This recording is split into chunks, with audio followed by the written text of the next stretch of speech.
absolutely necessary that before you envision your future, it has to begin like a dream in your mind. The unfortunate problem of life is that most of us leave it at the dream level and do nothing about it. And those who succeed really do something about their dreams. They make them into visions, and then they work towards making the vision into reality. And which is why visioning is very, very critical for each one of us. Let me tell you the studies of Smith. Harvard Business School invited 25 professors to define what is success. They defined what is success, and they identified 500 people and organizations who fell into the definition of success. Some fell into the definition of success. Some did not fall into the definition of success. So they said, this is the definition of success. These companies fall into, and these people fall into definition of success. These people don't fall into definition of success. 5 years later, they revisited the same definition and went to the same companies who they had identified as successful and who they had identified as failing. And lots of them who were not there came into the list of successful. Lots of them who were successful fell off from the list of being successful. And when they did the analysis, there was only one common trend that they found in all of these companies. Significant vision precedes significant success. All those who were successful earlier, when they had a clear vision of the future and a plan as to how they wanted to tackle the future, they continued to be successful. Those who believed they were successful and they would continue to do the same thing without changing themselves in the future, failed. And those who were not successful, when they started envisioning and planning for the future and saying this is exactly how we want to work the future with a vision and our team of people, they actually entered the list of the successful people. And those who fell off from the list, they fell off like 9 pins, like Humpty Dumpty. And all the king's horses and all the king's men could not put that Humpty Dumpty back again once it lost its position of pride. Therefore, the question is very simple, that if the analysis was found that all successful companies were successful because they had a very clear vision of the future and they had planned themselves, question is, if this is the finding, is it possible for all of you who are maybe not as successful, maybe not as big, and who are aspiring to become as big, is it not possible then by reverse logic to say that if we start envisioning our future, if we start working on trying to make our visions systematically into realities, we could actually become as successful as what we want to become? And therefore, vision is very, very critical for all of us. And they found this journey, and I don't want to do that. This is much more. I thought I would have a longer period of time, and I have a short period of time, so I don't want to bore you guys. But they found as to what the journey was. And I'll leave this presentation to you in case anyone wants to go through it at a later point of time. They systematically found what companies did. So it began like a journey in the mind. There was an image they had. The originators, the owners, the proprietors, maybe the families had a clear image. So they had an image in their mind as to what they wanted to do. They converted that image into material terminologies. What does it mean in revenues? What does it mean in EBITDA? What does it mean in return on capital employed? What does it mean in investments? What does it mean in so and so things? What kind of customers am I looking out for? So after they had that dream, they started defining the various matrices of what that reality would look like. Then they did the most critical thing, which most companies don't do. They called all their stakeholders, their employees, their customers, their suppliers, and they shared this vision with them, that this is what we want to do, this is how we want to look at it, and this is how we want you to tell us whether you are going to be our partners in this vision or not. So they developed a vision community, and then once they developed the vision community, they cumulatively developed a statement which was going to constantly remind them and tell them as to what is it that they had committed, and periodically keep reviewed and periodically kept working on it till their goals were achieved and till their visions become reality. There are several companies who love to take out these poetic statements and make it into a lovely frame and put it behind the walls of all their executives. Lovely slogans, motivating statements, customer is the king, so-and-so is so-and-so. We desire to do all of that. And it ultimately leaves only like a frame in the cabins of the chief executive officer, or like lovely statements on the stationery on the envelopes and letterheads, but has no real-time application. The difference between a slogan and a vision is the vision community that works on that vision to make that vision into a reality. It is not like a poetic statement which is only a frame or written on the stationery and envelopes to keep reminding you, and then after some point of time you don't know what to do with that vision. Those companies which have significant visions are the only ones who succeed.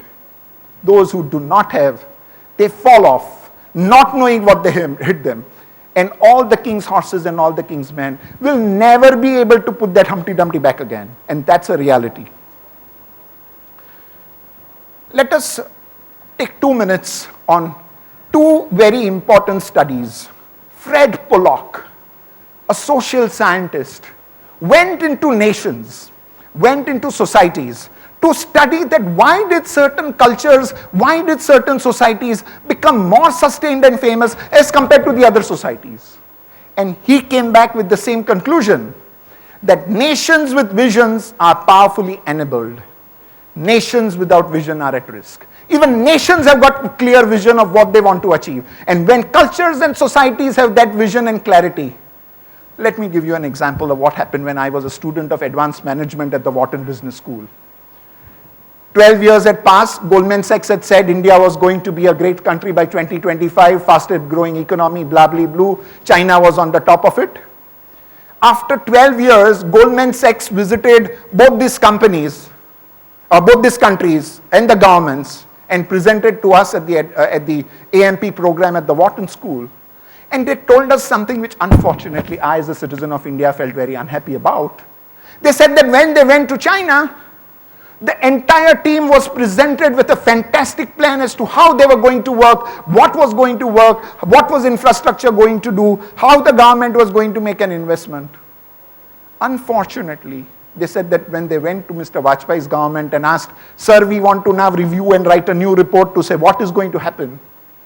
Unfortunately, he was told, we cannot give you any real-time solid plan because we don't even know whether we are going to be in the government in the next election time. And that is what the message was. That unless you have a sustainable vision which is going to be continued in the long term of the life of an enterprise, it will not be a sustainable vision. And which is why nations with visions have their successes. Viktor Frankl, what should you have? So what should vision be looking at? What should you look at when you make a vision of your enterprise? And of course, this is a very small session of half an hour that I'm trying to focus on. I actually run sessions for 2 days, helping the organizations and the stakeholders to develop their own vision statements, because you can't develop it like this. Viktor Frankl was a psychiatrist.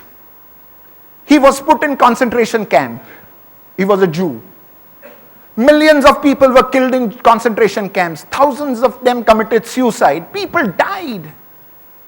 And he started saying, some people I saw were surviving, handful of them, and there were some others who were not.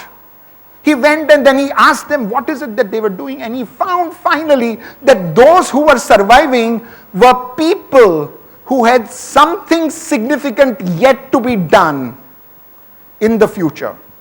There was one person who was doing a research, and he believed that his research would remain incomplete if he died, and therefore he wanted to live so that he could come out of the concentration camp and complete that research, and so that the world would know what he's doing. The other said, I have a grandson and it is my keen desire to see my grandson. Something significant he had yet remaining to be done. Likewise, it is when you develop a vision statement, even if you are the most successful enterprise in the world, unless there is something significantly meaningful yet to be done by your enterprise, and that is what is encapsulated in your vision statement, your vision statement will not be able to stand the test of the changing environment. It is very necessary for this organization, particularly because you are dealing with customs, particularly because you are working in an environment where the laws are changing and making it so very easy. Particularly at an environment when entire thing is getting networked in such a way that possibly the intermediary's need is not going to be as high as it is going to be. It is at this point of time that the industry needs to reinvent itself. It needs to redefine itself. It needs to decide for itself what it wants to be in future. It therefore needs to envision itself so that it finds a survival in the future, so that it has a plan for the future, and so that that future can become a reality. What is a vision statement? A comprehensive and inspiring expression of the desired destination that a group has spiritually agreed to reach, and around the fulfillment of which is the collective energy of the ecosystem. So it's not only a statement. We'll see what it goes in. It has to be developed by the leader. The leader cannot say that, okay, I'm not going to develop, someday out of somewhere we will call someone who will say, this is your vision statement. Or God one day in his dreams is going to come and tell me what my vision statement is going to be like. So the leader and his key people have to begin the process of defining what a good vision statement is about. But after that, what is important, that comprehensive and detailed statement has to be shared by the entire people. You have to sit in a process where everyone says yes or no. And you have to go with an open mind to say that he's going to challenge me and my percepts, and I'm going to get myself convinced or convince them as to why that vision statement is the entire vision statement of the ecosystem, because it is going to help me arrive at the destination. It has to be positive, it has to be inspiring, and that is what a vision statement is. Because that vision statement is constantly going to remind you to keep doing those things which are necessary for you to reinvent yourself, for you to reach the new destination that you want to reach. Otherwise, every day you will redefine a new destination. I have of course put up from some of your industry the vision statements of some of your top players in the market, and you will see the same thing. As I leave the presentation to you, you can see for yourself. Constantly people are confused. What is a vision? What is a mission? And what are values? And I'm going to not get into details of it, but just give you examples to understand. Vision is direction. Mission is the purpose. So let's imagine a lovely hill, like in the pictures you see, and there are 3 people who want to climb the hill. All of them want to go in the upward direction. So you define the direction. I want to go to this point, I want to go to this point, I want to go to this point in this way. You have come out of your house, you don't know whether you want to turn right or you don't know whether you want to turn left. Unless you know what is your destination, you don't know which direction to turn, right? It's not by toss of coin you decide I'll turn right or left. So vision is the direction. So if the 3 people were to climb the hills, they're all moving in the upward direction. Now one of them may be climbing the hill because doctor told him that there is a herb available on the top of the mountain which you need to consume for your health. The other may be climbing because the doctor may have said that you actually need exercise, so you should climb. The third may be going to see a beautiful sight from the top of the mountain. So all of them are going on top of the mountain, but each one has a different purpose. So you cannot copy vision statements of one company from another company and then say that this is my vision statement. It's never going to work for you because the missions are different. And the ecosystem buying in from your suppliers, from your vendors, from your employees, from your government are all going to be different. Therefore, understand your vision, define your mission with your group, and then get your values right. I will explain to you what are values for a minute. Values decide the rightness or the wrongness of your decision, of your direction. You may have decided to be a big rich man. You can become a businessman, earn your money, become big. You can become Dawood Ibrahim, have Dubai contacts, blackmail people, kill people, become rich. You may be something else. Values decide what is the domain that you are willing to go whilst you are achieving the purpose for which you are going there. So the values decide the rightness or the wrongness of the direction you have taken. You may say, I don't care till I reach my destination, I will adopt any values. Well, that's your call. That's the enterprise and that's your call and your character and your culture. But the question is, enterprise which have right values survive the tumultuous situations of different challenges that they face in the environment. Enterprise without values have very short-lived lives. And you are seeing now what is happening in the world around, where laws are becoming very firm. Nanavati Sahibji is going to talk about some elements of this, but values are very critical from that point of view. So a value, a vision is like a rope. Each one of us is going to face our waters. Each one of us is going to face our rivers. Waters are going to be turbulent. Currents are going to be fast moving. We really don't know whether we will be able to, when we put our foot, whether we will be able to cross through or will not be able to cross through.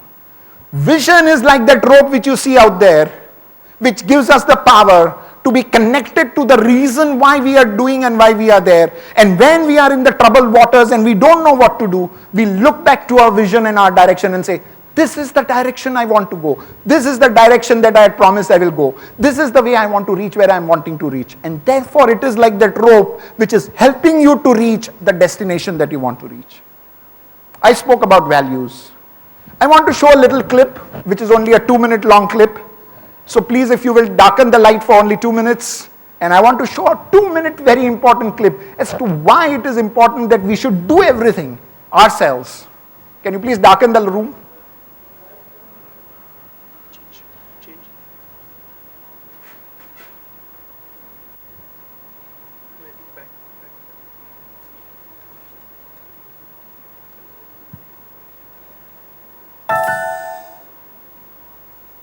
Yeah, it'll come. Once upon a time, there was a wise man, much like Isley himself, who used to go to the ocean to do his writing. He had a habit of walking on the beach before he began his work. One day, he was walking along the shore. As he looked down the beach, he saw a human figure moving like a dancer.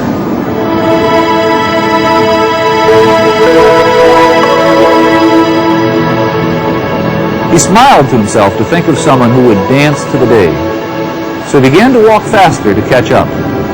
As he got closer, he saw that it was a young man, and the young man wasn't dancing, but instead he was reaching down to the shore, picking up something,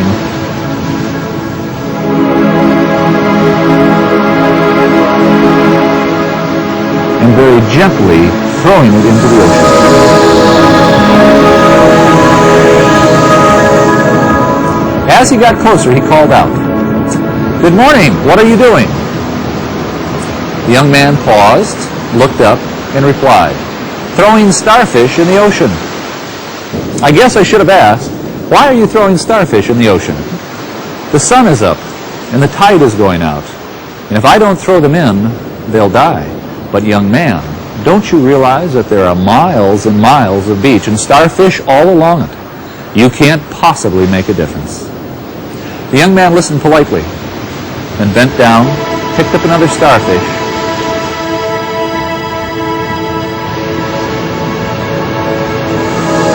and threw it into the sea, past the breaking waves. It made a difference for that one. His response surprised the man. He was upset. He didn't know how to reply. So instead he turned away and walked back to the cottage to begin his writings.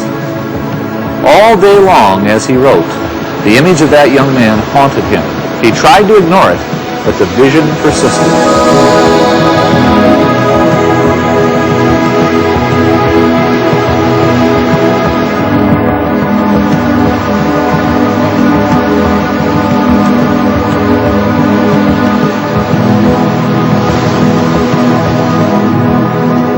Finally, late in the afternoon, he realized that he, the scientist, he, the poet, had missed the essential nature of the young man's actions.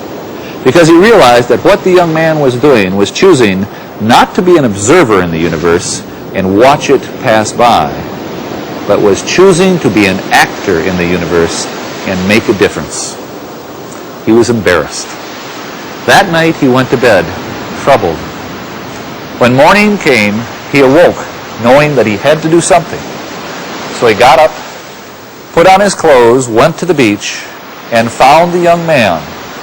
And with him, he spent the rest of the morning throwing starfish in the ocean. You see, what that young man's actions represents is something that is special in each and every one of us. We have all been gifted with the ability to make a difference. And if we can, like that young man, become aware of that gift, we gain, through the strength of our visions, the power to shape the future. And that is your challenge. That is my challenge. We must each find our starfish. And if we throw our stars wisely and well, I have no questions that the 21st century is going to be a wonderful place. Once upon a time, there was a wise man, much like Isaac himself, who used to go to the ocean to do his... Sorry. Can we have the lights, please? So this is it. We each one have to learn how to find our stars and not want to become spectators in the drama of life, that all these changes are happening. Oh, what can I do about it? Well, unfortunately, we used to be the top players in the town. Now the laws have changed. Now this industry is gone. Now the travel agency is gone because everyone is going on to makemytrip.com. Who is going to come to me? It's all going to happen. The volatile markets are going to challenge each one of us. It is upon us to say, how shall we pick up our starfishes and throw it back into the ocean and say, we are wanting to make the difference. We will be different because we believe that if the world has to be an exciting place, we have to throw our starfish on. Hindu mythology has this character which is so peculiar of this quality. Hanuman. Blessed with this huge Pavanput capacity, Bahubali had all the strength, he was unfortunately cursed that he would constantly keep forgetting that he had those powers. And someone had to constantly remind him that, my lordship, you have that power, can you please use it? And then suddenly he will become powerful and use it. Each one of us is like that. We have got huge capacities hidden in ourselves. We need someone to constantly keep reminding, you are powerful. Find that little thing that you have which is hiding inside you and not wanting to come out, which insists that you become a spectator and not an actor. And the day you find that little capacity and you rise, you are going to be the winner of your future. And I would invite, therefore, each one of you to work towards defining your visions, to work towards finding out what your ambition is, to keep picking your starfishes, and to keep building the communities and keep throwing the starfish like a community back into the ocean. Thank you very much.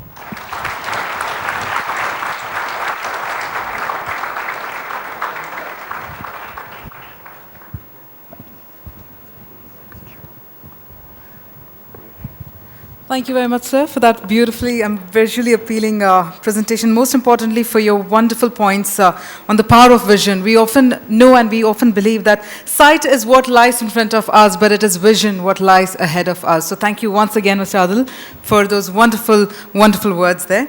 Ladies and gentlemen, yes, we are truly honored to have amongst us our chief guest for the evening, Justice G.T. Nanavati. I'd now like to invite Mr. Kurian Matthew, the advisor for FFFAI, to introduce Justice Nanavati for all of us for this lovely evening. So, ladies and gentlemen, please first help me welcome Mr. Kurian Matthew.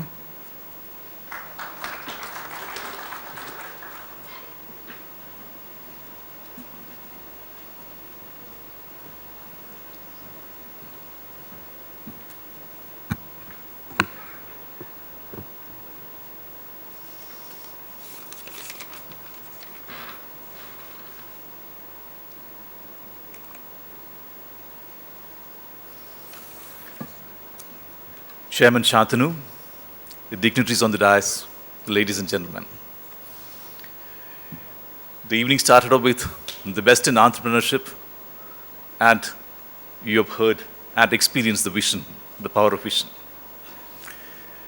Now, it's my honor, privilege, and pleasure to introduce somebody who has achieved all this and especially excellence in his profession and career.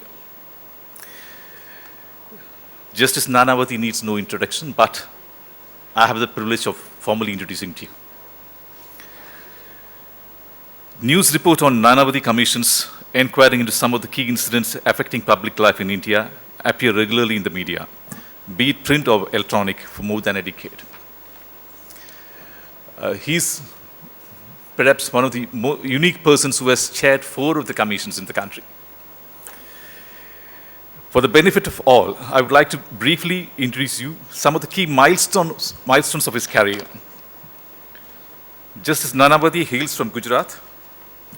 He completed his studies from Mumbai and started his profession at Bombay. and later moved to Gujarat after bifurcation of Mumbai High Court, post before Gujarat High Court. In his early days of profession, he argued numerous matters before the Gujarat High Court in the matters pertaining to Constitution of India, tax laws, criminal laws, civil law, etc. Justice Nanavati was appointed as a judge of the Gujarat High Court at the age of 44. He served the cause of justice at different high courts and was appointed as Chief Justice of the Orissa High Court and later on Karnataka High Court. He was raised to the Supreme Court of India in 1995 and epitomized the respect he commanded amongst the legal fraternity and public life. He currently does international and national arbitration. His impeccable career spanning more than 50 years is a source of inspiration for young legal professionals who are there today. And it will continue to be so for generations to come. With this, we request Justice Nanavati to share his words of wisdom with this august audience. Ladies and gentlemen, Justice Nanavati.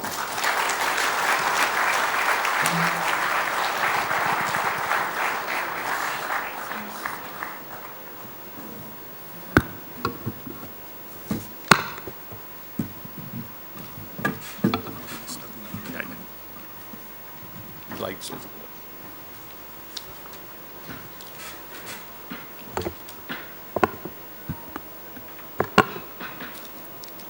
Dignitaries on the dais, ladies and gentlemen. First of all, I thank the chairman, office bearers, and all the members of the Federation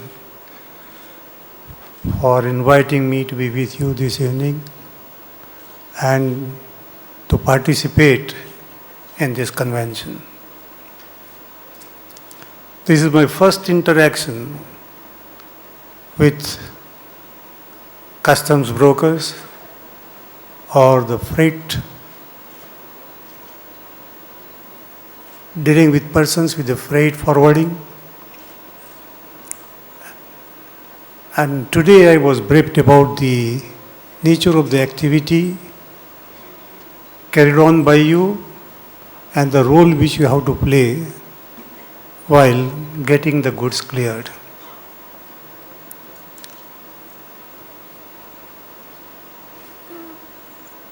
Actually, before telling you or before going into the details, I will assure you that though this is supposed to be a knowledge session, I am not going to bother you with a deep dose of knowledge, but I will deal with two relevant aspects only arising out of the change in law. As you know, your status has changed from that of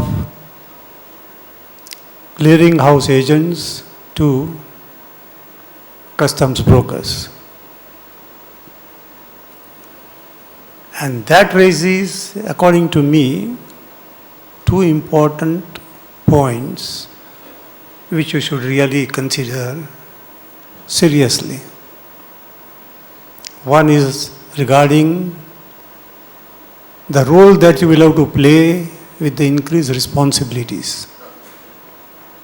And secondly, you will have to consider the consequences of your inability to perform that role in a proper manner.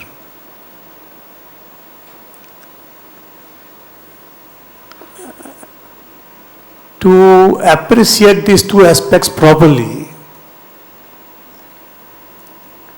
it is also necessary to keep in mind what is the nature of activity that you are carrying on.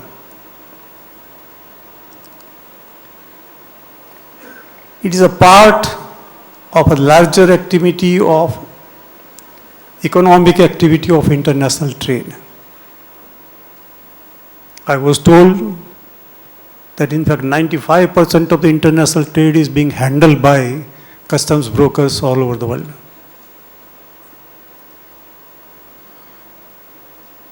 Earlier also there was international trade, but on a very, very small scale.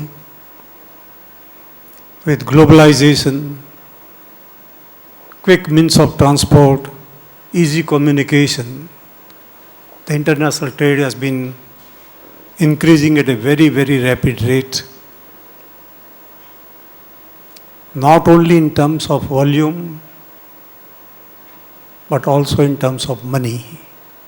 And that is the aspect which will create some problem for you people unless you become able to deal with that situation.